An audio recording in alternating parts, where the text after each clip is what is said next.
ولا القلائد ولا آمنين البيت الحرام يبتغون فضلا من ربهم ورضوانا وإذا حللتم فاصطادوا ولا يجرمنكم شنآن قوم أن صدوكم عن المسجد الحرام أن تعتدوا وتعاونوا على البر والتقوى ولا تعاونوا على الإثم والعدوان واتقوا الله إن الله شديد العقاب. وقال النبي صلى الله عليه وسلم: السنة 12 شهرا منها 4 حرم ذي القعدة وذي الحجة ومحرم ورجب مضر الذي بين جمادى وشعبان أو كما قال عليه الصلاة والسلام. கண்ணியத்திற்குரிய அல்லாஹ்வின் நல்லடியார்களே, இஸ்லாமிய மாதங்களிலே 4 மாதங்கள் புனிதமிகு மாதங்கள். அதிலே ஒரு மாதம் தான் ரஜபுடைய மாதம் இப்போது நம்முடைய வந்திருக்கிறது. இந்த ரஜப் மாதத்தினுடைய சிறப்பையும் இந்த மாதத்திலே நடந்த சில வரலாற்று நிகழ்வுகள், அது இப்போது நாம் அதிகமாக நினைவு கூறப்பட வேண்டிய விஷயங்கள், அதே இங்கே பயானிலே நினைவூட்ட விரும்புகிறேன். ஆரம்பமாக இஸ்லாமிய மாதங்கள் நம்முடைய வாழ்க்கையில் எல்லா நிலைகளிலும் அது பயன்படுத்தப்பட வேண்டும் என்பதை நினைவூட்டிக் கொள்கிறேன். இன்றைக்கு இஸ்லாமிய மாதங்கள் என்பது நாம் வெறுமனே ரமலானுடைய பிறைக்கும் ஈதுடைய பிறைக்கும் மட்டுமே அதை பார்க்கிறோம். ஆனால் நம்முடைய மார்க்க சட்டத்திட்டங்களை எடுத்துக்கொண்டோமே ஆனால் எல்லா விவகாரங்களுக்கும் சந்திரனை பிறையை அடிப்படையாக கொண்ட இஸ்லாமிய மாத கணக்கு தான் அடிப்படை. ஒரு பெண்ணுடைய மாதவிடாய் அதை இஸ்லாமிய மாதத்தை கொண்டுதான் கிடைக்கிற வேண்டும். இன்றைய நம்முடைய பெண்கள் அவர்களது மாதவிடாய் நாட்களை கூட ஆங்கில அந்த தேதியை வைத்து மாதத்தின் இந்த தேதி என்று சொல்றாங்க. அதனாலதான் அவருடைய மாதவிடாயில பல குழப்பங்களும் ஏற்படுது. ஒவ்வொரு மாதம் முன்பின்னாகிறது காரணமும் அதுதான். அந்த மாதவிடாய் சட்டங்களுக்கு கூட அரபி மாதங்களை தான் பயன்படுத்த வேண்டும்.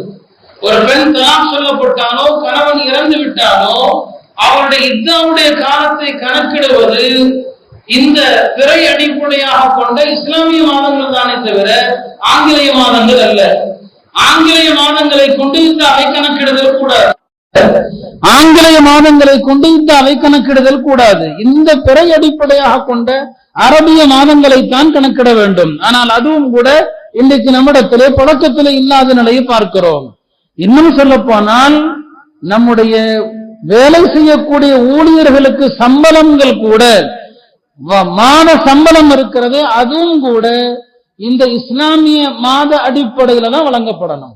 இது எல்லாத்திலுமே நாம் யாரை பின்பற்றுகிறோம் சொன்னா ஆங்கிலேய கலாச்சாரத்தை பின்பற்றுகிறோம். ஆங்கிலேயர்கள் உலகம் முழுக்க தங்களுடைய கிறிஸ்தவ கலாச்சாரத்தை பரப்பி அதனுடைய தாக்கம் தான் இன்னைக்கு முஸ்லிம்கள்டையுமே கூட ஒரு ரமதானுடைய பிறை, துல்ஹஜ்ஜுடைய பிறை, இதை தவிர வேற எந்த விஷயங்களுக்கும் பிறை பார்க்கிற ஒரு பழக்கமும் இல்லை. இஸ்லாமிய மாதங்களை பயன்படுத்துகிற ஒரு பழக்கமும் நம்மிடத்தில் இல்லை. அல்லாஹுடைய தூதர் அவர்கள் ஒவ்வொரு மாதமும் பிறை பார்ப்பார்கள். ஒவ்வொரு மாதமும் பிறை பார்ப்பார்கள். பிறை பார்க்கிற போது நபி ஸல்லல்லாஹு அலைஹி வஸல்லம் அவர்கள் துஆ செய்வார்கள். இந்த மாதம் முடிந்து இந்த மாதம் வந்திருக்கிறது என்று சஹாபா பெருமக்களுக்கு அறிவிப்பு செய்வார்கள். இந்த மாதம் முடிந்து விட்டது, இந்த மாதம் வந்திருக்கிறது என்று நபி ஸல்லல்லாஹு அலைஹி வஸல்லம் அவர்கள் அறிவிப்பு செய்வார்கள் சஹாபா பெருமக்களிடத்திலே. அந்த அடிப்படையிலே அருமையானவர்களே, இந்த பழக்கம் நம்மிடத்திலே வர வேண்டும். இஸ்லாமிய மாதங்களுடைய பழக்கம் இன்னைக்கு நம்மில் யாருக்குமே கூட இது எந்த மாதம் என்று கேட்டா உடனே சொல்ல தெரிந்தவர்கள் குறைவுதான். அதிலே குறிப்பாக மாதத்தை சொல்லிட்டா கூட இன்னைக்கு ரஜப் எத்தனை அப்படின்னு கேட்டா நம்மில் பலருக்கும் தெரிவதில்லை, என்னையும் சேர்த்து தான் சொல்கிறேன். இந்த அளவுக்கு தான் நம்ம இஸ்லாமிய மாதங்களை நாம அதனுடைய அந்தஸ்தை குறைச்சு வச்சிருக்கிறோம்.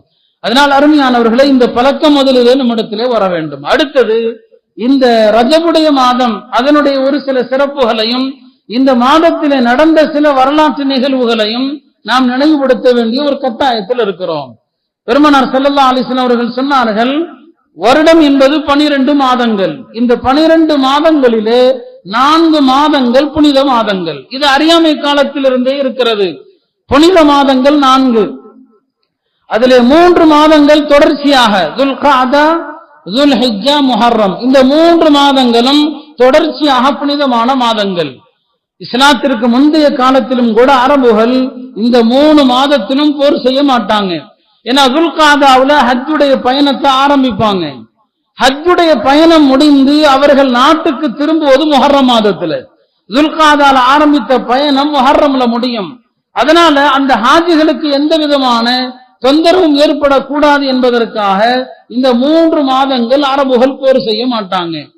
இந்த 3 மாதங்களும் தொடர்ச்சியான மாதங்கள். அதிலே 4வது மாதம் ரஜப், ரமதானுக்கும் ஷஅபானுக்கும் ஜுமாதில் ஆஹிராவுக்கும் ஷஅபானுக்கும் நடுவில் ரஜபுடைய மாதம். பெருமானார் ஸல்லல்லாஹு அலைஹி வஸல்லம் அவர்களும் அப்படித்தான் சொன்னார்கள், அல்லதி பைன ஜுமாதா வ ஷஅபான், ஷஅபானுக்கும் ஜுமாதுல் ஆஹிராவுக்கும் மத்தியில இருக்கிற இந்த ரஜபுடைய மாதமும் புனிதமான மாதம். இந்த 4 மாதங்களில் போர் செய்வதை அல்லாஹ் தடை செய்தான். இந்த 4 மாதங்களிலும் யுத்தம் செய்வதை அல்லாஹ் ஹராமாக ஆக்கியிருக்கிறான். அத்தகைய ஒரு மாதம் தான் இந்த ரஜபுடைய மாதம். இந்த ரஜபுடைய மாதம் சங்கையான மாதம் என்பதிலே சந்தேகம் இல்லை. இதில் நடந்த நிகழ்வுகள் நிறைய விஷயங்கள் பின்னால் வரவிருக்கிறது. இந்த மாதத்திலே நாம் பாவங்கள் செய்யாமல் இருப்பதுதான் முக்கியம். ஏனென்று சொன்னால் ஹஜ்ரத் இப்னு அப்பாஸ் ரலியல்லாஹு அன்ஹு அவர்கள் சொன்னார்கள், இந்த சங்கையான 4 மாதங்களிலும் நீங்கள் நன்மைகள் செய்தால் அதுவும் பல மடங்காக கருதப்படும், நீங்கள் பாவங்கள் செய்தால் அதுவும் பல மடங்காக எழுதப்படும். இந்த மாதத்திலே நீங்கள் புறம் பேசினாலோ அல்லது பொய் சொன்னாலோ அல்லது யாருக்காவது அநீதி இழைத்தாலோ எல்லாமே பல மடங்காக கருதப்படும். இந்த மாதத்திலே மற்ற மாதங்களிலும் கைவிட வேண்டும். குறிப்பாக இந்த சங்கையான மாதங்களில் எந்த பாவத்தை நீங்கள் செய்தாலும் அது பல மடங்காக ஆக்கப்படும். சரி, ரஜபுடைய மாதத்திற்கென்று ஏதாவது அமல்கள் இருக்கிறதா என்று சொன்னால் அது எல்லா உலமாக்களும் சொல்லி இருக்கிறார்கள். இந்த மாதத்திற்கென பிரத்யேகமாக எந்த தொழுகை, பிரத்யேகமாக எந்த நோன்பு அப்படின்னு எதுவும் கிடையாது. ஆனா அதே நேரத்தில் ஒரு மனிதர் மற்ற காலங்களில் செய்து வந்த அமல், மற்ற மாதங்கள்ல ஒவ்வொரு மாதமும் 3 நோன்பு வைக்கக்கூடியவராக இருந்தாருன்னு சொன்னா இந்த ரஜபுல வச்சா கூடுதல் நன்மை கிடைக்கும். மற்ற மாதங்கள்ல அவர் தொழக்கூடிய தஹஜ்ஜுது அவ்வாபீன் அது இந்த ரஜபுடைய மாதத்துல கூடுதல் நன்மை கிடைக்கும். எனவே எப்போதும் நாம் செய்து வரக்கூடிய அமல்களை இந்த மாதத்துல இன்னும் முக்கியத்துவத்தோடு செய்யலாமே தவிர இந்த மாதத்திற்கென பிரத்யேகமாக எந்த அமலும் இல்லை. பாவம் செய்யாமல் இருப்பது அதுதான் இந்த மாதத்திலே நாம் கவனத்தில் எடுத்துக்கொள்ள வேண்டிய விஷயம். இந்த ரஜபுடைய மாதம் இஸ்லாமிய வரலாற்றை நாம் பார்த்தோமே ஆனால் பலவிதமான நிகழ்வுகள் நடந்திருப்பதை நாம் பார்க்கிறோம் இந்த ரஜபுடைய மாதத்திலே. அதிலே முக்கியமான நிகழ்வுகளிலே ஒரு சிலது என்னவென்று சொன்னால், பெருமானார் ஸல்லல்லாஹு அலைஹி வஸல்லம் அவர்களுக்கு நபித்துவம் வழங்கப்பட்டு அவர்கள் அல்லாஹ்வுடைய புறத்திலிருந்து நபியாக நியமிக்கப்பட்டு 5 ஆண்டுகள் நிறைவடைகிற நேரம். மக்காவிலே முஸ்லிம்கள் சொற்பமான மக்கள் இஸ்லாத்தை தழுவியிருக்கிறார்கள். அந்த மக்களுக்கு எண்ணிலடங்காத தொல்லைகள், சிரமங்கள் தரப்பட்ட நேரத்திலே பெருமானார் ஸல்லல்லாஹு அலைஹி வஸல்லம் அவர்கள் அந்த சஹாபாக்களை பார்த்து சொன்னார்கள், நீங்கள் இந்த மக்காவிலே உங்களுடைய ஈமானை பாதுகாப்பது, உங்களுடைய தீனை பாதுகாப்பது பெரிய சவாலாக இருக்கிறது. எனவே உங்களுடைய ஈமானையும் உங்களுடைய தீனையும் பாதுகாத்துக் கொள்வதற்கு நீங்கள் அபிசீனியா என்று ஒரு நாடு, எத்தியோப்பியா என்று சொல்லப்படும் அந்த நாட்டிலே ஒரு நல்ல மன்னர் இருக்கிறார், கிறிஸ்தவ மன்னர். நீங்கள் அங்கே வேண்டுமானால் ஹிஜ்ரத் செய்யுங்கள். இஸ்லாமிய வரலாற்றிலே நடந்த முதல் ஹிஜ்ரத்துடைய பயணம் இருக்கிறதே அது நபித்துவத்தின் 5ஆம் ஆண்டு இந்த ரஜபுடைய மாதத்திலே தான் நடந்தது. அந்த நேரத்தில் சஹாபாக்கள்ல ஒரு சொற்பமான ஒரு சிறிய ஜமாஅத்து அந்த எத்தியோப்பியாவுக்கு ஹிஜ்ரத் செய்தார்கள். அதுல பெருமானாருடைய மருமகன் ஹஜ்ரத் உஸ்மான், அவர்களுடைய மனைவி ருக்கையா, ரசூல் ஸல்லல்லாஹு அலைஹி வஸல்லம் அவர்கள் தன்னுடைய மகள் ருக்கையாவை முதலிலே உஸ்மான் அவர்களுக்கு மனமுடித்து கொடுத்தார்கள். ஒரு சில தோழர்கள் அந்த அபிசீனியாவுக்கு சென்றார்கள். அந்த மன்னரும் நல்ல மன்னர், இந்த ஹிஜ்ரத் செய்து வந்த முஸ்லிம்களை அரவணைத்தார். எல்லா வகையிலும் அவருக்கு ஆதரவாகவும் இருந்தாங்க. இந்த மன்னருக்கும் மக்கள் இஸ்லாத்தை சொன்னாங்க, இஸ்லாத்தை அவருக்கு எடுத்து சொன்னாங்க. அந்த மன்னர் முஸ்லீம் ஆயிட்டாங்க. அந்த இஸ்லாத்தை ஏற்றுக்கொண்டு விட்டார் அந்த மன்னர். இதுல இன்னொரு ஆச்சரியம் என்ன ஒன்று சொன்னால், அந்த மன்னர் இறந்ததும் ஹிஜ்ரி 9ஆம் ஆண்டு ரஜபுடைய மாதத்துல தான் இறந்தார். அபிசீனியாவுடைய அந்த மன்னர் இருக்கிறாரு, அவர் வஃபாத்தானதும் ஹிஜ்ரி 9ல ரஜபுடைய மாதத்துல இறந்தார். அவர் இறந்த செய்தியை ஹஜ்ரத் ஜிப்ரீல் அலைஹிஸ்ஸலாம் பெருமானார் ஸல்லல்லாஹு அலைஹி வஸல்லம் அவர்களிடத்துல வந்து சொன்னாங்க, அபிசீனிய மன்னர் இறந்து விட்டார் என்று. உடனே நபி ஸல்லல்லாஹு அலைஹி வஸல்லம் அவர்கள் தன் தோழர்களை எல்லாம் பார்த்து சொன்னார்கள், கோமு, எல்லாரும் வாருங்கள், ஏதோ அபிசீனிய மன்னர் இறந்து விட்டார், அவருக்காக நாம் ஜனாசா தொழுகை நடத்தலாம் என்று எல்லா சஹாபாக்களையும் ஒன்று திரட்டுறாங்க. அந்த அபிசீனிய மன்னருடைய ஜனாசா இருக்கிறது, அவர் இறந்து போனது அபிசீனியாவுல. ஆனா நபி ஸல்லல்லாஹு அலைஹி வஸல்லம் எப்ப தொழுகை நடத்தினாங்களோ அந்த நேரத்துல அவருடைய ஜனாசா பெருமானாருக்கு முன்னால் கொண்டு வந்து வைக்கப்பட்டது. இது அல்லாஹ்வுடைய தூதருக்கு வழங்கப்பட்ட முஅஜிஸா, அற்புதம். ரசூல் ஸல்லல்லாஹு அலைஹி வஸல்லம் அவர்கள் ஜனாசா தொழுகைக்காக அவர்கள் தயாரான நேரத்தில் அந்த மன்னருடைய பிரேதம் பெருமானாருக்கு முன்னால் வைக்கப்பட்டது. எனவேதான் சஹாபாக்கள் சொன்னாங்க, நாங்கள் அவருடைய ஜனாசாவை பார்த்து கொண்டுதான் தொழுதோம் என்று சொன்னாங்க. அதனாலதான் ஹனஃபி மதுஹப்ல இந்த காயிப் ஜனாசா என்பது எல்லா மையத்துகளுக்கும் கிடையாது, அது அவருக்கு மட்டும் பெருமானார் சிறப்பாக தொழுகை நடத்தினாங்க. அவர் அங்கே இறந்தாலும் அவருடைய பிரேதம் கொண்டு வரப்பட்டது, அதை பார்த்து கொண்டு பெருமானார் ஸல்லல்லாஹு அலைஹி வஸல்லம் அவர்கள் சொல்கிறார்கள், இது ரஜபுடைய மாதத்திலே நடந்த முதல் ஹிஜ்ரத்துடைய பயணம் இந்த மாதத்திலே நடந்தது என்பதை வரலாற்றிலே நாம் பார்க்கிறோம். அடுத்தது இந்த ரஜபுடைய மாதத்திலே நடந்த இன்னொரு முக்கியமான நிகழ்வு, அதிலே நமக்கு இன்றைய முஸ்லிம்களுக்கு பல பாடங்கள் பல படிப்பினைகள் இருக்கிறது. அதுதான் ரசூல் ஸல்லல்லாஹு அலைஹி வஸல்லம் அவர்களுடைய அவங்களுடைய வாழ்க்கையில கடைசி போர், அவங்க இறுதியாக செய்த போர் எதுன்னு சொன்னா தபூக் யுத்தம். பெருமானார் ஸல்லல்லாஹு அலைஹி வஸல்லம் காலத்துல பல யுத்தங்கள் நடந்திருக்கிறது. அதிலே அவர்கள் கலந்து கொண்ட யுத்தங்கள் 19 யுத்தங்கள். பெருமானார் ஸல்லல்லாஹு அலைஹி வஸல்லம் அவர்கள் நேரடியாக கலந்து கொண்ட யுத்தம். அதிலே தபூக் போர் இருக்கிறது, வரலாற்று சிறப்பு மிக்க ஒரு போர். அல்லாஹ் திருமறையிலே அந்த யுத்தத்தை பற்றி சொல்வான், சாஅத்துல் உஸ்ரதி. அது பெருமானாருடைய காலத்துல நடந்த யுத்தங்கள்ல மிக கடுமையான காலத்துல மிக சிரமமான காலத்துல நடந்த ஒரு யுத்தம். யாரை எதிர்த்து அந்த யுத்தம் நடக்குதுன்னு சொன்னா, அன்றைக்கு மிகப்பெரிய பேரரசாக விளங்கிய ஒரு வல்லரசாக விளங்கிய ரோம பேரரசு, ஏறத்தாழ 2.5 லட்சம் படைகள், அவர்கள் 2,50,000 பேர் கொண்ட படைகள், அவர்கள் முஸ்லிம்களை தாக்க வருகிறார்கள், மதீனாவை அழிக்க வருகிறார்கள் என்ற செய்தி பெருமானார் ஸல்லல்லாஹு அலைஹி வஸல்லம் அவர்களுக்கு கிடைக்கிறது. அந்த நேரத்தில் நடக்கிற ஒரு யுத்தம் தான் தபூக் யுத்தம். பெருமானார் ஸல்லல்லாஹு அலைஹி வஸல்லம் பழக்கம் என்னவென்று சொன்னால், எந்த ஒரு போருக்கு புறப்படுவதாக இருந்தாலும் இந்த இடத்திற்கு போகிறோம் என்று வெளிப்படையா சொல்ல மாட்டாங்க. அதுக்கு என்ன காரணம்னா, முனாஃபிகீன்கள் எதிரிகளுக்கு தகவல் சொல்லிடுவாங்க, நபி உங்க பகுதிக்கு வரப்போறாங்கன்னு சொல்லி. அதனால வெளிப்படையா சொல்லாம மறைமுகமாகத்தான் நபி அவங்க சொல்லுவாங்க. ஆனா இந்த தபூக் போர்ல மட்டும்தான் ரசூல் ஸல்லல்லாஹு அலைஹி வஸல்லம் அவர்கள் சஹாபாக்களை பார்த்து சொன்னாங்க, நாம தபூக் என்ற இடத்திற்கு செல்ல போகிறோம். ஏன்னா அது ரொம்ப நெடுந்தூர பயணம் அது, அதனால எல்லாரும் தயாராகிக் கொள்ளுங்கள் என்று பெருமானார் சஹாபாக்களுக்கு எல்லாம் ஆணையிட்டார்கள். அந்த நேரத்தில் எல்லாரும் உதவி செய்யுங்க, யாரால் எவ்வளவு உதவி செய்ய முடியுமோ உதவி செய்யுங்கன்னு சொன்னாங்க. அபூபக்கர் ரலியல்லாஹு அன்ஹு அவர்கள் தன்னுடைய அத்தனை செல்வங்களையும் கொடுத்தாங்க, தீனுக்காக எல்லா செல்வத்தையும் கொடுத்தாங்க. உமர் ரலியல்லாஹு அன்ஹு அவர்கள் பாதியை கொடுத்தாங்க. உஸ்மான் ரலியல்லாஹு அன்ஹு அவர்கள் இந்த போர்ல அவர்கள் செய்த உதவிக்கு அளவே கிடையாது. அவங்க எவ்வளவு உதவி செஞ்சாங்க என்பதுல பலவிதமான அறிவிப்புகள் வருது. ஒரு ஹதீஸ்ல வருது, உஸ்மான் ரலியல்லாஹு அன்ஹு அவர்கள் தபூக் போருக்காக அவங்க கொடுத்த உதவித்தொகை எவ்வளவுன்னு சொன்னா 8000 தங்க காசுகள், 8000 தீனார். 8000 தீனாருங்கிறது இன்றைய மதிப்புல எவ்வளவு இருக்குன்னு சொன்னா கணக்கு என்னால போட முடியல. ஒரே ஒரு கணக்கு நான் சொல்றேன், நீங்க அதை வச்சு அதை பெருக்கி கொள்ளலாம். ஜகாத் தங்கத்துல கடமையாகணும்னு சொன்னா 20 தீனார்கள், 20 தீனார், 20 தங்க காசு இருந்தா அவர் மீது ஜகாத்து கடமை. 20 தீனாருடைய இன்றைய மதிப்பு எவ்வளவுனா 11 பவுன், 10.25 பவுன் கரெக்டா சொல்றதா இருந்தா, கொஞ்சம் அதிகமா வச்சுக்கிட்டா 11 பவுன். இப்ப 20 தீனார் 11 பவுன் சொன்னா உஸ்மான் ரலியல்லாஹு அன்ஹு அவர்கள் தபூக்குக்காக கொடுத்த பணம் இவ்வளவு 8000 தீனார்களை கொடுத்தாங்க. அப்படியானால் எத்தனை பவுன்னே கணக்கு போட முடியாது. அந்த மக்கள் தங்களுடைய செல்வத்தை அவங்க சம்பாதித்தது தீனுக்காக தான், அவங்க சம்பாதித்தது சமுதாயத்துக்காக தான், தங்களுக்காக அல்ல. இவ்வளவு காசு உஸ்மான் வச்சிருந்தாங்க, ஆனா அவங்க வாழ்ந்த வாழ்க்கை எளிமையான வாழ்க்கை.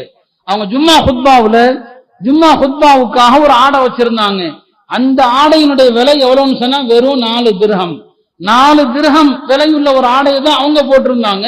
தபூக் போருக்காக நபி ஸல்லல்லாஹு அலைஹி வஸல்லம் அவர்கள் கேட்ட நேரத்துல 8000 தங்க காசுகள், 8000 தீனாரை கொடுத்தாங்க.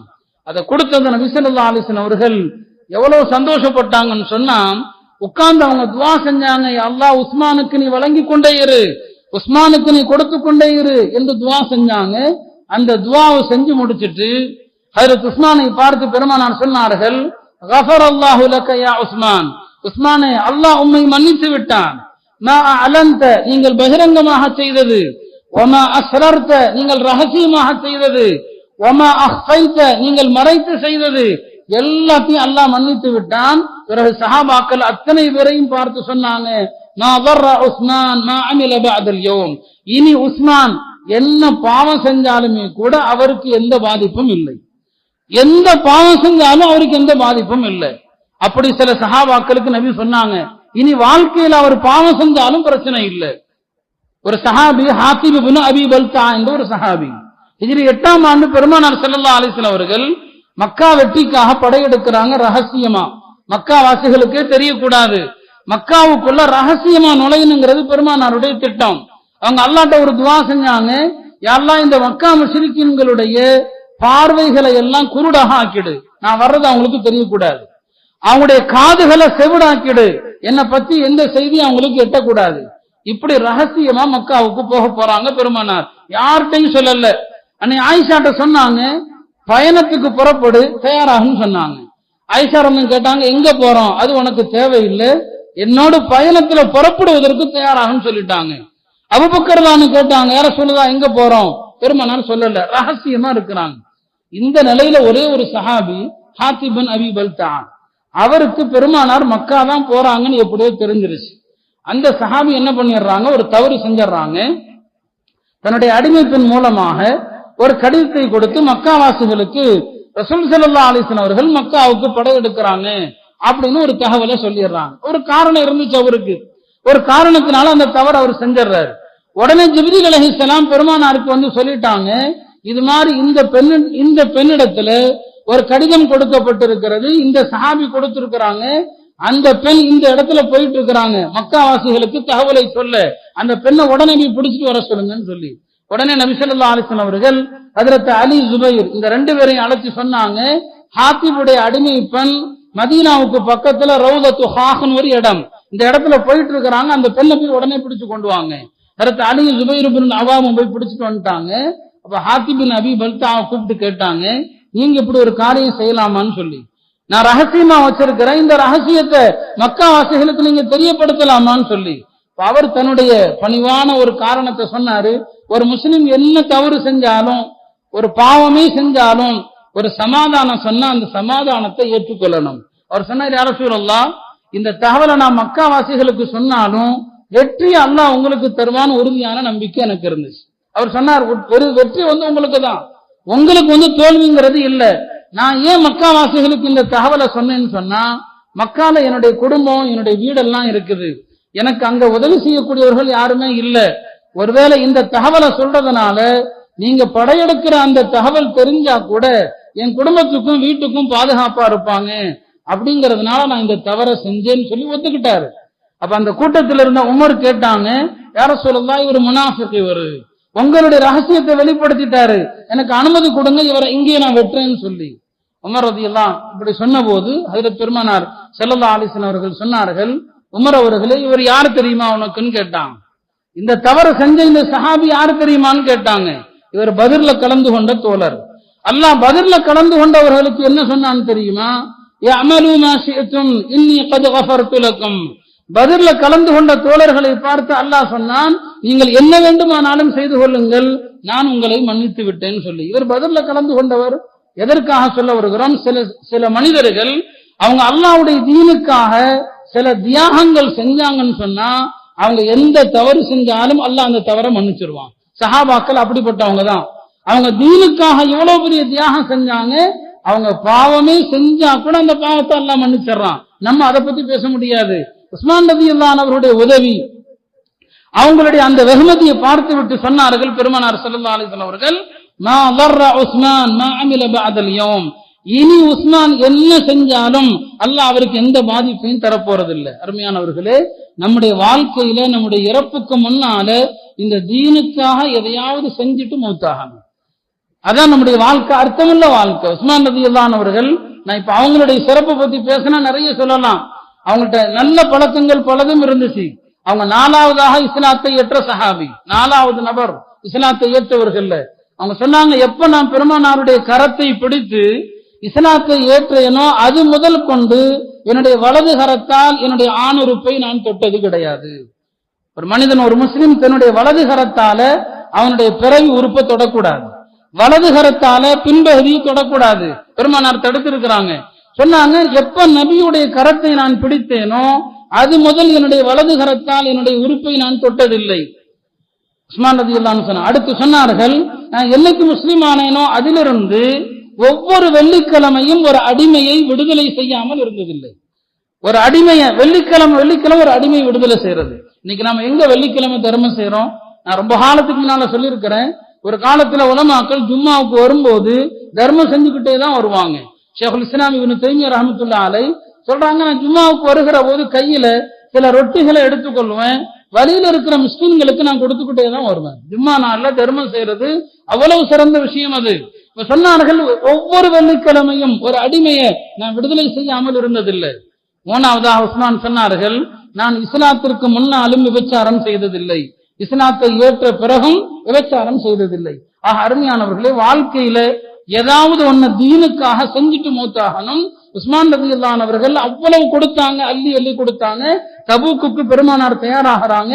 ஹிஜ்ரி 9ஆம் ஆண்டு ரஜபுடைய மாதம். சில சஹாபாக்கள் பெருமானார்கிட்ட வர்றாங்க. அல்லாஹ்வே குர்ஆன்ல சொல்றான், எப்படி வர்றாங்க? தஃபீது மினத் தம்ஐ, அழுதுகிட்டே வர்றாங்க நபி ஸல்லல்லாஹு அலைஹி வஸல்லம் அவங்கள்ட்ட. ஏன் அழுகுறாங்க? யா ரசூலல்லாஹ், இந்த போருக்கு நீங்க அழைக்கிறீங்க, ஆனா இந்த போருக்கு வருவதற்கு எங்கள்கிட்ட வாகனங்களே கிடையாது, நீங்க ஏதாவது வாகனத்தை கொடுங்க, நாங்க அதுல ஏறி வர்றோம்னு சொல்லி. அல்லாஹ்வுடைய தூதரும் சொல்றாங்க, என்கிட்ட எதுவுமே இல்லை, உங்களுக்கு வாகனங்கள் கொடுக்கறதுக்கு என்கிட்ட எதுவும் இல்லை. அந்த சஹாபாக்களை அல்லாஹ் குர்ஆன்ல சொல்லி காட்டுறான், ஒண்ணுமே இல்லைன்னு சொல்லி அழுதுகிட்டே வந்தாங்க. அவர்களை பத்தி பெருமானார் சொன்னார்கள்.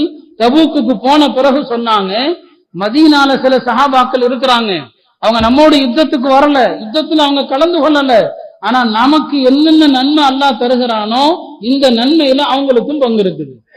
சஹாபாக்கள் கேட்டாங்க, யா ரசூலல்லாஹ், கஷ்டங்கள் படுறது நாங்க, அவங்களுக்கு எப்படி நன்மைன்னு சொல்லி. பெருமானார் சொன்னாங்க, ஹபஸஹுமுல் உதுரு, அவங்க போருக்கு வரணுங்கிற ஆசை, ஆனா வர முடியல அவங்களால. நல்ல எண்ணங்கள் இருந்தால் அல்லாஹ் அமலை செய்யாமல் கூட அமலை தருவான் என்பதை பெருமானார் உணர்த்தினாங்க. ஆக 30,000 சஹாபாக்கள் இந்த தபூக் போருக்கு போனாங்க. 30,000 பேர்.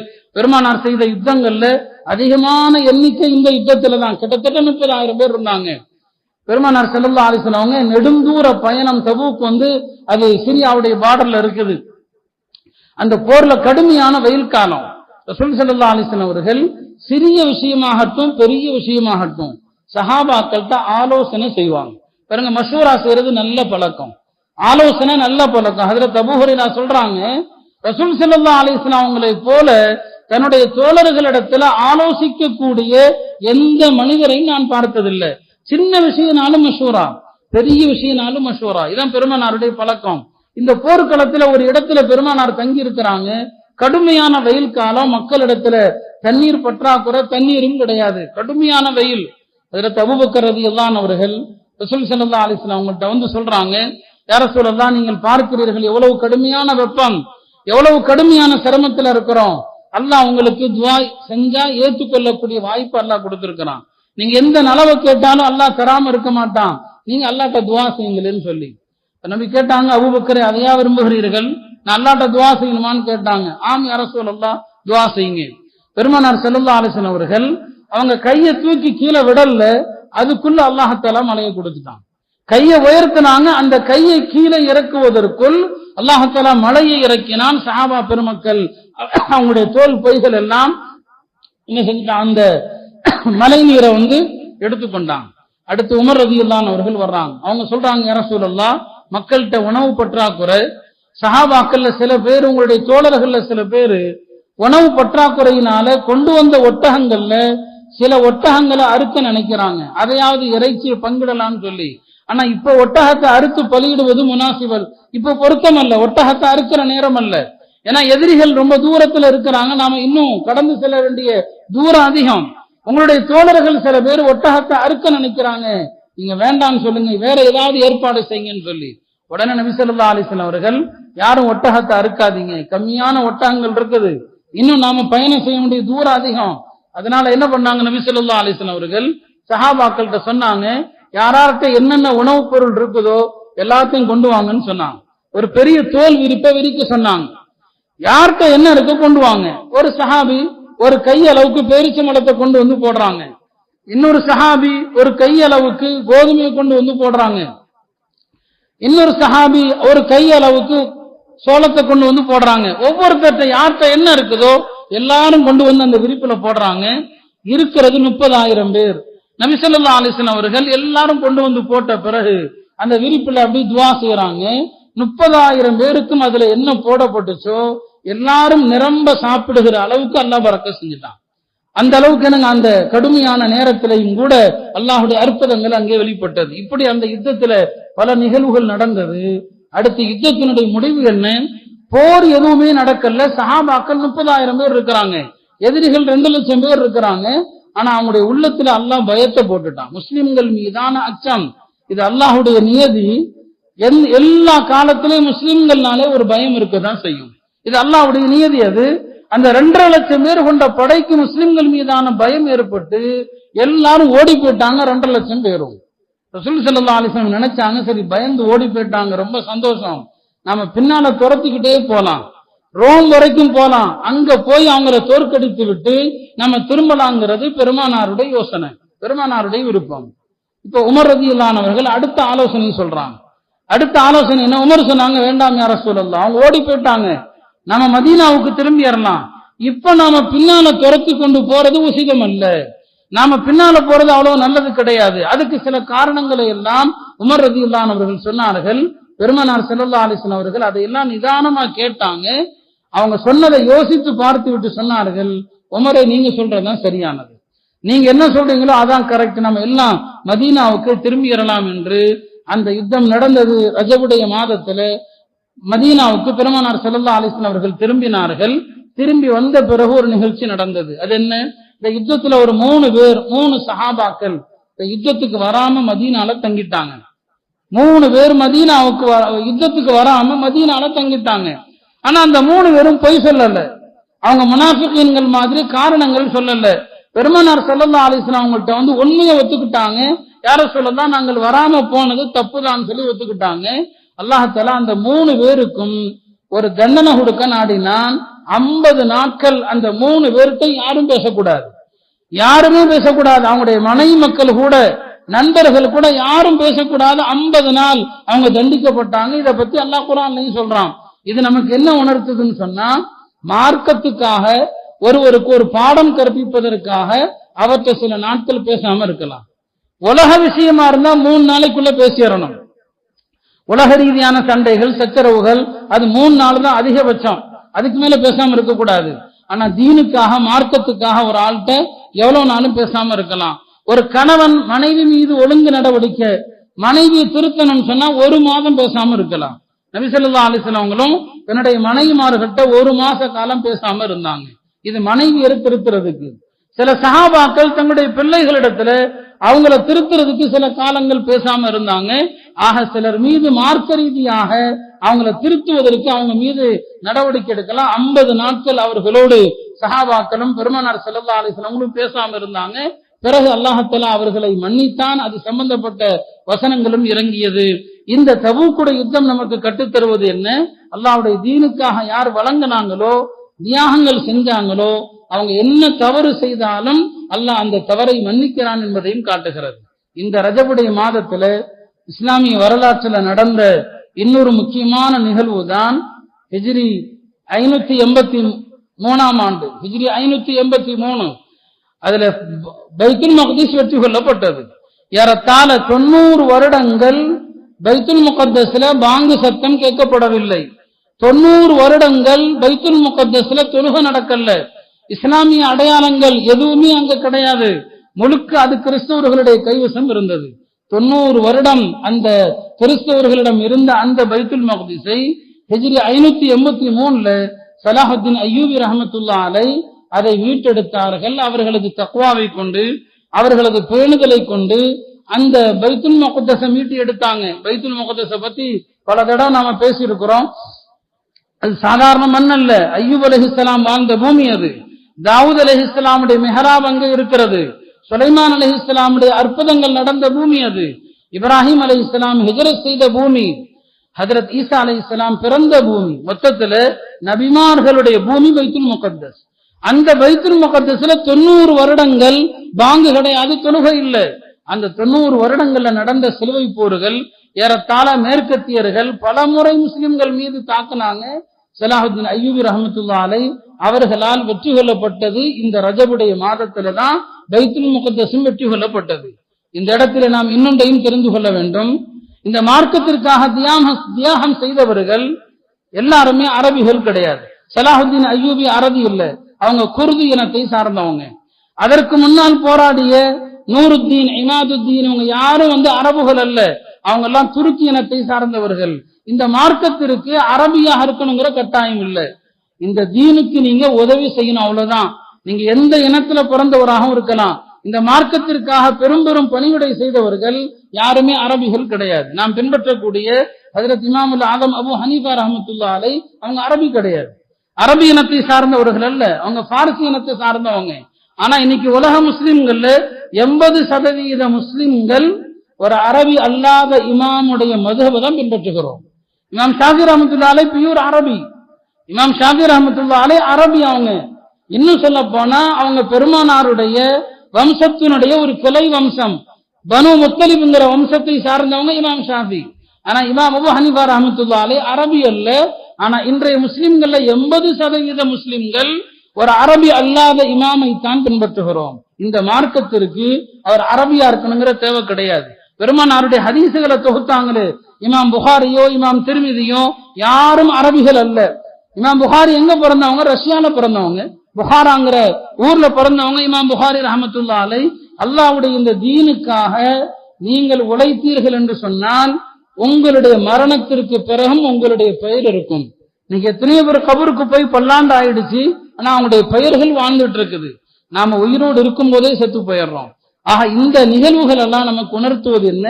நம்முடைய காலத்துல நம்முடைய ஹயாத்துல அல்லாஹ்வுடைய தீனுக்காக நாம் தியாகங்கள் செய்தோம் என்று சொன்னால் நம்முடைய புகழ நம்முடைய பெயரை அல்லாஹ் நிலைக்க செய்கிறான். இந்த ரஜபுடைய மாதத்துல தான் அதுவும் நடந்தது. இந்த ரஜபுடைய மாதத்துல நடந்த இன்னொரு நிகழ்வு தான் பெருமானாருடைய புகழுக்கும் அவர்களது உயர்வுக்கும் காரணமாக இருந்த மிஅராஜ் என்கிற நிகழ்வு. அதை ஆண்டுதோறும் நினைவு கூறப்படுகிறது. மிஅராஜ் நடந்தது எந்த மாதம் என்பதுல பல கருத்துக்கள் இருந்தாலுமே கூட அதிகமான அறிஞர்களுடைய கருத்து இந்த ரஜபுடைய மாதம் நடந்தது என்பதுதான் பெரும்பாலானவருடைய கருத்து. அது நடந்ததும் இந்த ரஜபுடைய மாதம் தான். எனவே அருமையானவர்களே, இந்த ரஜபுடைய மாதத்துல தீனுக்காக பல்வேறு வெற்றிகளை இந்த சமுதாயத்தினுடைய முன்னோடிகள் பெற்று தந்தார்கள். இன்றைய முஸ்லிம் சமுதாயம் அல்லாஹ்வுடைய தீனுக்காக எதையுமே நாம செய்யறதுக்கு தயார் கிடையாது. தீனுக்கு நாம கொடுக்கிறது சில நூறுகளும் அல்லது கொஞ்சம் அதிகமா போனா சில ஆயிரங்களும். ஆனா கல்யாணத்துக்கு கொடுக்கிறது லட்சங்களை கொடுக்கிறோம். சஹாபாக்கள் தீனுக்கும் சமுதாயத்திற்கும் நிறைய வாரி கொடுத்தாங்க. மதீனா வாசிகளுக்கு குடிப்பதற்கு நல்ல தண்ணீர் கிடையாது. ஒரே ஒரு யூத நடத்துல ஒரு கிணறு இருக்குது, ரூமாங்கிற கிணறு. அந்த கிணத்துல மட்டும்தான் நல்ல தண்ணீர். பெருமானார் ஸல்லல்லாஹு அலைஹி வஸல்லம் அவர்கள் தோழர்கள்ட்ட சொன்னாங்க, இந்த கிணத்தை யார் வாங்கி கொடுக்குறீங்களோ அவருக்கு சொர்க்கம். உஸ்மான் ரலியல்லாஹு அன்ஹு அவர்கள் அந்த யூதன்ட்ட இருந்து அந்த கிணத்துல பாதிய 12,000 திர்ஹம் கொடுத்து வாங்கினாங்க. அப்புறம் முஸ்லிம்களுக்கு அதுலயும் தண்ணி பத்தல, அப்புறம் மீதி பாதிய 8,000 திர்ஹம் கொடுத்து வாங்கினாங்க. ஒரு சமுதாயத்திற்காக கிட்டத்தட்ட 20,000 திர்ஹம்கள் 20,000 வெள்ளிக்காசுகளை கொடுத்து ஒரு கிணத்தை வாங்கினாங்க. சொந்த வாழ்க்கையில ஏழ்மை. ஆனா இன்றைய நம்முடைய தனவந்தர்கள் வெறும் தங்களுடைய ஆடம்பர வாழ்க்கைக்கு பணம், சமுதாயம் வரும்போது சில நூறுகளை தான் கொடுக்கிறோம். அதுதான் இன்றைய நம்முடைய சமுதாயத்தினுடைய ஒரு அக்கறை எட்ட நிலை. மற்ற சமுதாயங்கள் அவங்களுடைய கல்வி, அவங்களுடைய மருத்துவம் இதெல்லாம் அவங்க எங்கேயோ போயிட்டு இருக்கிறாங்க. நம்ம சமுதாயம் தான் இன்னைக்கும் கூட இந்த விஷயத்துல பின்தங்கி இருக்கிறோம். அதனால அருமையானவர்களே, இந்த சங்கையான ரஜபுடைய மாதம் ரமதானுக்கு முன்னால் ஒரு அற்புதமாக வந்திருக்கக்கூடிய ஒரு வாய்ப்பு இது. இந்த மாதத்துல பாவங்கள் செய்யாமல் எவ்வளவு நல்லமல்கள் செய்ய முடியுமோ செய்தோம் என்று சொன்னால் அல்லாஹ் ரமலானை அடைகிற பாக்கியத்தை தருகிறான். பெருமானார் ஸல்லல்லாஹு அலைஹி வஸல்லம் அவர்களும் அப்படி ஒரு துஆ தான் செய்வார்கள். ரஜபிலும் ஷாபானிலும் ஆரோக்கியத்தோடு வாழ்ந்து ரமலானை அடைய வேண்டும் என்கிற துஆ செய்வார்கள். அந்த அடிப்படையில இந்த வரலாற்று நிகழ்வுகளை எல்லாம் மனதில் வைத்து நம்முடைய ஹயாத்துல இந்த தீனுக்காக என்னென்ன சாதிக்க முடியுமோ அதை எல்லாம் செய்யக்கூடிய நல்ல தௌஃபீகை அல்லாஹ் நம் எல்லோருக்கும் தந்தருள்வானாக. வாஹிரு தஅவானா அல்ஹம்துலில்லாஹி ரப்பில் ஆலமீன்.